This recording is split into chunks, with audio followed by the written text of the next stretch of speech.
علي وجه رب الكون، علي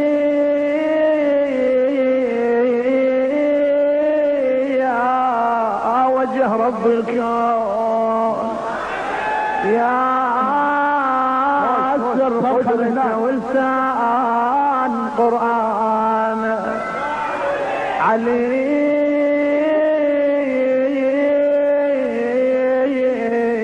علمت آدم يتوب شلون للبار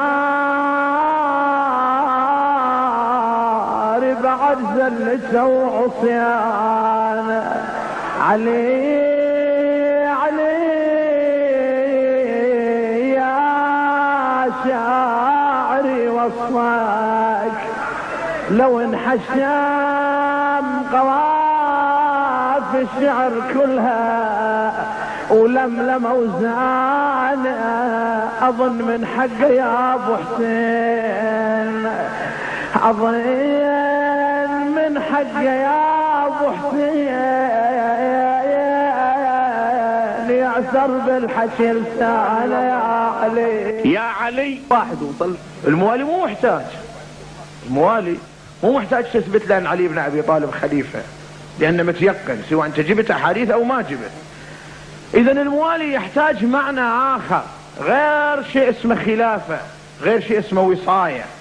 هناك معنى اعظم من شيء اسمه خلافه. الخلافه ما صارت الا بعد وجود المخلوقات صار هو خليفه عليها.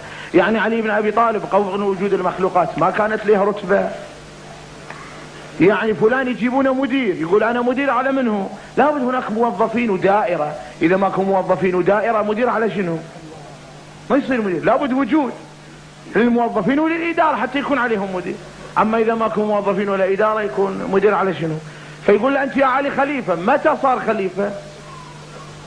يوم وجدت المخلوقات. زين قبل قضيه المخلوقات شلون رتبه علي بن ابي طالب؟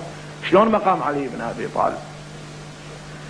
فاللي ينطي احاديث رسول الله معنى محدود هذا انطى عقله الظلم بعينه، خلى عقله مظلوم، ما انطى عقله مجال انه يفكر في قول رسول الله صلى الله عليه واله وسلم في علي بن ابي طالب. مثلا قضيه معركه خيبر، رسول الله يقول لاعطين الرايه غدا رجل. يجي واحد يفكر في هاللفظ لاعطين الرايه غدا رجل، يعني ليش قال رجل؟ دلالة على ان اللي خذ الراية من اول مو رجل، اللي من اول اخذ الراية مو رجل. ولا كان قال له اعطينا الراية واحدا منكم وانتهى.